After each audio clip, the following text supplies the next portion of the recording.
T.S. Eliot famously said, "Only those who risk going too far can possibly find out how far they can go." When was the last time you pushed yourself to such an extent that you surprised yourself? Hi, my name is Kumal. I'm an accountant by day and an avid reader by night, and in these videos I like to share the things that I read and I've done so that people can benefit and find it useful. Now, last weekend I pushed myself to the limits that I've never ever pushed myself to. I ran my first ever marathon at the TCS London Marathon on 27th of April 2025.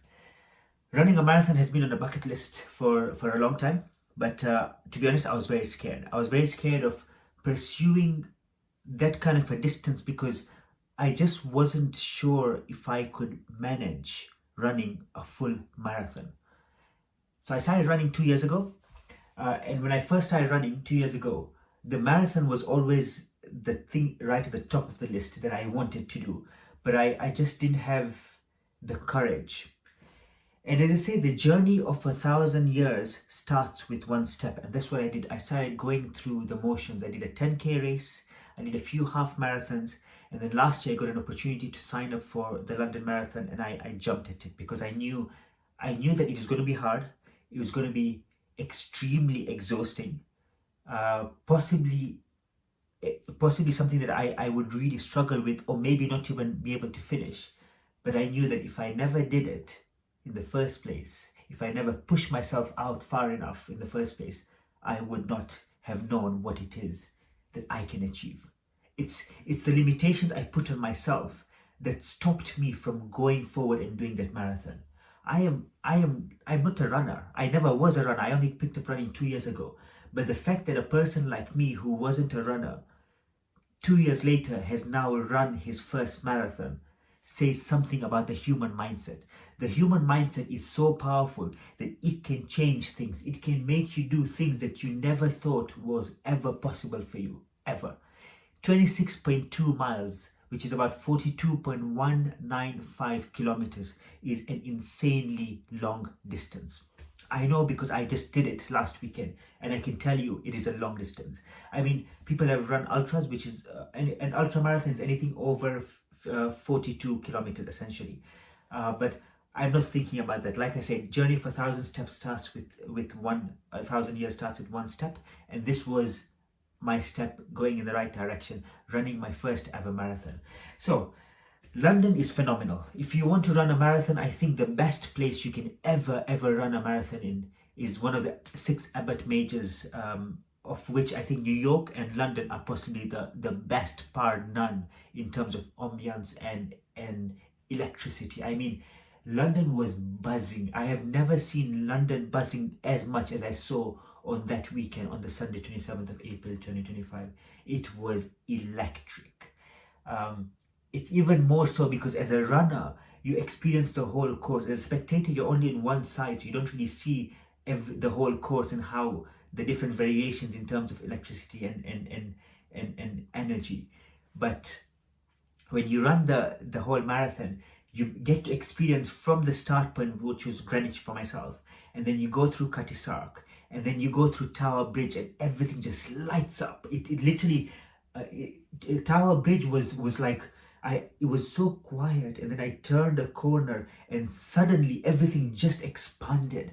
The energy was honestly electric. I just want to go back to Tower Bridge and just experience that energy again, because at that point I was probably halfway through and I was getting tired, but the energy of the crowd just carried me forward, and it was phenomenal. So let me explain how the route worked. So 42.195 kilometers.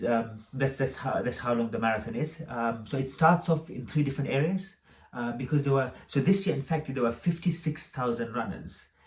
It is the world's largest marathon event ever in history. So it actually set the Guinness Book of Records because last year Chicago was the largest, about 55,600, but this year London even surpassed that. So we went down as the biggest cohort of marathoners in the world ever in history in one place. It was phenomenal, absolutely phenomenal. And if you were there on the day, you would know how electric it was. So we started Greenwich. There were other areas like Blackheath and Maze Hill that other runners started from. And then what you do is you start from Greenwich, and then you start making your way slowly upwards. You're going towards Tower Bridge, right? So, but you have to obviously pass through Cutty Sark. So as you're going, the first 5 kilometers, I would say, were a bit quiet, to be honest. There were some people there, but it was just you, yourself, and the whole point was the first 5 kilometers was downhill. So you have to maintain your pace, because if you go out too fast, you will crash. You will hit the wall very early on, and you will crash and burn. So my aim was just to maintain the speed and go as far as I can, but not pushing too much. So it was a very easy run. So I could talk to someone. I had a friend with me, and we were just talking to each other. And we were saying, oh yeah, let's get an Uber. But then I was saying, actually, no, there's no GPS signal here, so we can't even get an Uber back because we want to go back home. Making jokes and making it more lighthearted. So yeah, first 5 kilometers, and then at 5 kilometers, all the runners from the other areas like Blackheath and Maze Hill all converge. So then you see the first area where you have this whole influx of runners coming from either side. I was in the middle, and then you have runners from either side, and we converge in the center. And that was beautiful to watch, to be honest. Very, very, very nice to watch. And then you all converge, and then you keep on going forward as one whole. It's called We Run Together, right? We all ran together from all the 3 different locations for the next few miles until we reach Cutty Sark. Now, Cutty Sark is the first place where I saw the energy, the electricity. There were lots of people there, obviously a lot of cheering on people. So you wear your name on your bib, and people, so I was surprised because my name is Kumail, and I didn't think people could pronounce my name, but I was surprised that the number of people who called out my name, random strangers, they didn't even know me. They were like, come on, go on, Kumail, you can do this. There was a whole point of London where random strangers are rooting for you because they want you to go and finish the marathon race. And that's the beauty of a marathon like London, where you have these people just pushing you on and just, they want you to succeed. Everyone wants you to finish the race. So you go through Cutty Sark, and then you keep on going forward, and then you come to Tower Hill. Oh, Tower Hill, the energy was just phenomenal. I mean, because like I said, I was turning around the corner and it was quite quiet. And as soon as I turned around the corner, like the energy just like amplified multifold. And it's phenomenal. It's phenomenal. You could see the amount of people there. They were there. People giving out oranges and all of these things, like the humanity there. They were giving out gummy bears and drinks, whatever, like they were there. People are giving out Coke as well if you wanted. Not that I advise having Coke during a race, but after a race is fine, but don't have it during a race because the gas is not good for you. But anyways, and then you go forward. So mile 12, mile 13 is halfway. Mile 13 is halfway. So that's, you've passed to Tower Hill, Tower Bridge, and then you go straight. Now you're going towards Canary Wharf. So you pass to Canada Water Station, and then you're heading your way towards Canary Wharf. And as you're heading your way towards Canary Wharf, you are on mile 13 or 14, maybe 14. And you can see the runners coming back on the other side at mile 22. And you're like, oh no. I mean, I want to be there, not here. Like, there's such a long way to go at mile 21, 22, that returning back from Canary Wharf. But this is because obviously at one point in time I was on the other side and I thought, oh yes, now I've got a little bit to go. Anyway, so you go through, and then you go towards Canary Wharf, and you turn around and you come back. Go back towards Tower Bridge, and then you make your way towards Westminster. And oh, it's phenomenal, because then the energy also picks up again, because now remember, you're going to the finishing line. So the Mall, Buckingham Palace, so you basically, Buckingham Palace is at your back, and the Mall is where you run through to the finish line. And I mean, there's a board there saying 365 yards to go, and I have never been so happy to see a board telling me how much distance is left, because I was exhausted. I was so dead, and I thought, okay, 365 yards to go, I can do this. And I ran right to the end, and I finished, and it was such a phenomenal journey. Now, in terms of timing, so when I went to the race, I had obviously trained for 16 weeks, but my personal goal was to run a sub 4 marathon, which means I wanted to run the marathon in under 4 hours. So even if it was 3 hours, 59 minutes and 59 seconds, I would have been amazingly happy, because that's what I was aiming for, a sub 4. But the problem was, so there were a few things, but the biggest thing was it was 22 degrees on Sunday, 27th of April. And the heat is it's really hard to run in hot weather. Number one, I did all my training runs in the winter, which means I did not obviously train for a summer run as such. So I wasn't used to the heat. That's number one. And number two is when it's very hot, when the sun's shining on you, you tend to lose a lot more salt through your sweat, obviously, than you would normally when the sun isn't there. So you have to replenish your salts, and if you do not, or if you don't have enough salts, then the likelihood of getting cramps are very high. To give you some context, I had some salt tablets that I took every half an hour, 2 salt tablets every half an hour. That's about 200 milligrams of salt an hour I took, 400 milligrams of salt an hour, because I took 2 tablets every half an hour. And I took some Lucozade on the way as well, but that wasn't enough because I got 4 cramps en route. So the first 13.1 miles, halfway, I was on track to get my sub 4 marathon.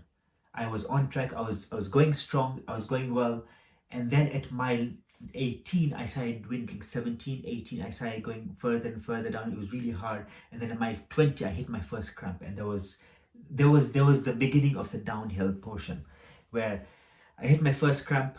So with the cramp, again, I did not know this. When you have a cramp, it's basically your lactic acid has built up so much so that it's gone over the limit, over your muscle. And for you to get rid of that cramp, you have to keep on running at a slower pace so that that movement causes the lactic acid to go below the level.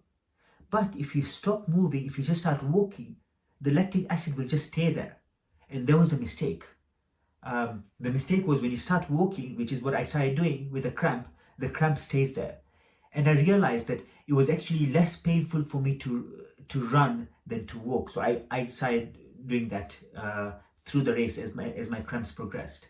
But I found out later, which is the whole point of a marathon, it teaches you a lot of things. I found out later that you have to keep on running at a slower pace so that the lactic acid that is built up can slowly go down. And obviously you take your salt tablets or Lucozade or whatever to replenish your salt so that it allows the lactic acid to go down faster. But it was all a mental game. You have to be so strong mentally. And there were points where I was in a dark place where I thought, I cannot do this. I just cannot do this. And you will not know what that feels like unless you do a marathon, because when you feel that, you're like, I just can't do it anymore. I just can't. But then you just keep on pushing yourself. And I'll come to this to how I applied the marathon to my life as well, because I learned so much about my life during the 4 hours in that marathon. So yeah, when it came to like 18, 19, 20 miles, I got my first cramp. I took some salt tablets, it went away. I got my second cramp at 22 miles, and then I got my third cramp at 23 miles. Remember, 26.2 is the end, finishing line. And so again, slow down my pace, start walking a bit faster, slower. I basically tried to do all of that until I reached the 365-yard note to say that's I've only got this much left. And then I said, okay, now I just have to go. So I just went, despite the pain, despite all the aches. I said, this is it, I have to go. And in my head I told myself, I have to get to the finish line. And it is faster for me to run to the finish line than to walk to the finish line. So it makes sense for me to keep on running, which is what I kept on telling myself, keep on running, keep on running. And in my head, I was playing Kipchoge. Kipchoge is one of the world's fastest marathon runners. He has run a marathon in under 2 hours, 1 hour, 59 minutes. And he said, when you feel the pain in a marathon, keep that pain, just keep it and go with it. Because that is part and parcel of the journey, that you keep the pain and just keep on going, just keep on pushing forward. And you know what? I learned so much about life when I ran that marathon, because sometimes in life we have difficult moments and we feel like we can't do this anymore. The pain is so hard. the emotional pain and the turmoil is so much. But you know what? It's okay, because you keep the pain and then you go forward, you march forward, because you can do it. I never thought I could run a marathon, but I just ran a marathon. I ran 26.2 miles. I forgot to tell you what time I ran it in. So I was aiming for 4 hours, but then I could see the sub 4 pacer going away from me, and I thought, I cannot do this. So I said, okay, as long as I have a respectable time, the whole point is I want to finish well. So I tried my best to keep on going forward, and I finished with a time of 4 hours, 14 minutes, 14, and 54 seconds. So 4:14:54, which I'm still very proud about, given that it's my first marathon, plus the conditions were really hot, plus I had multiple cramps, and all of those combined, I'm very proud of the achievement I made. But in terms of how, like, it taught me so much about life, because in life you have this pain that you go through, and when you run a marathon, you feel the physical pain, but mentally you have to be so strong that you keep on going despite the pain, because that is what life requires out of you. Just keep on doing it, because at the end of the day, once you finish that marathon of life, once you reach the finishing line, before you die maybe, you will know that you, as Aristotle said, you've lived the examined life. You've lived a life worth living. And then you can be handed the medal that I was handed after my marathon, a beautiful gold medal, as you can see, because you know that you have lived the life that you wanted to live, the life that was important to you. You achieved the goals you wanted to achieve. If I went to my grave not having achieved the things I wanted to achieve, I would die a disappointed man. And what a sad life. What a sad life that you go through these 60, 70, 80 years, the gift of life that God has given you. And you go through it without, because the pain is too much, because you're scared of failure, because you don't want to come out of your comfort zone, because you're scared of people judging you if you fail or if you don't do well. Because of all of these things, you'll go to your grave knowing you didn't achieve what you wanted. You never achieved that medal. For what though? For what? The people that you are worried about who are going to judge you, I can guarantee you 2 minutes later they'll be doing their own thing. They'll be having fun, laughing, going for a drink, doing something else. They'll have forgotten you. Even your family over time will move on. They'll have forgotten you. So what have you done it all for? If you wanted it for the people don't really care. The people they care about themselves more than they care about you. Trust me. So if you want to do something, you want to run a marathon, even if you don't think you can do it, I promise you can do it. Because if I can do it, anyone can do it. And I am not a runner. Like I said, I hated running when I started. I started 2 years ago. I started doing short runs, 5Ks, then 10Ks. I did a few half marathons, and I pushed myself to do this marathon. And it was hard. I promise you, it was so hard. There were times where I wanted to cry. In fact, I did cry during the marathon, because the pain was unreal. It was unreal. You have to run a marathon to know how painful it is, mentally as well as physically. Mentally, I was in such a dark place at some points when I was going through my cramps, saying that I can't do this. I really can't do this. I really want to stop. I can't. But then you push through, and you know what? The resilience that you come out with is phenomenal, and you are so happy with what it's done, in terms of you're so happy that you're able to come out of that marathon with your head held high up, that you did something so difficult, not for other people. It doesn't matter what other people think. For yourself, the fact that you went out there and you did something so difficult that was impossible to you. Forget other people. It's nothing to do with other people. But for you, it was impossible. But then you made the possible impossible. The impossible possible. As Nelson Mandela, in fact, Nelson Mandela even says, it always seems impossible until it's done. Running my marathon was impossible. I'm telling you, it was impossible for me to run a marathon because I just couldn't. But now that I've done it, I'm telling you it's possible. And I'm looking forward to my next marathon, to the next medal for my next marathon. I'd like to end with a quote by Arnold Schwarzenegger, which I think encapsulates everything that I was trying to explain in this video, and I hope you find it useful. So he says, "What we face may look insurmountable, but I learned something from all those years of trauma and competing. I learned something from all the sets and reps when I didn't think I would lift another ounce of weight. What I learned is that we are always stronger than we know." What I learned is that we are always stronger than we know. Now that I have run a marathon, I can tell you I am stronger than I actually thought I was. I am stronger because if I run a marathon, 26.2 miles, 42.195 kilometers, then I am stronger than I actually thought. And this medal proves it all. This is one of the most exhilarating moments of my life when I actually crossed the finish line and got this medal. And this is probably the proudest thing I have ever done in my life, running a full marathon. And I actually look forward to running more marathons and having medals around my neck. So yeah, that's it. Until next time, see you soon.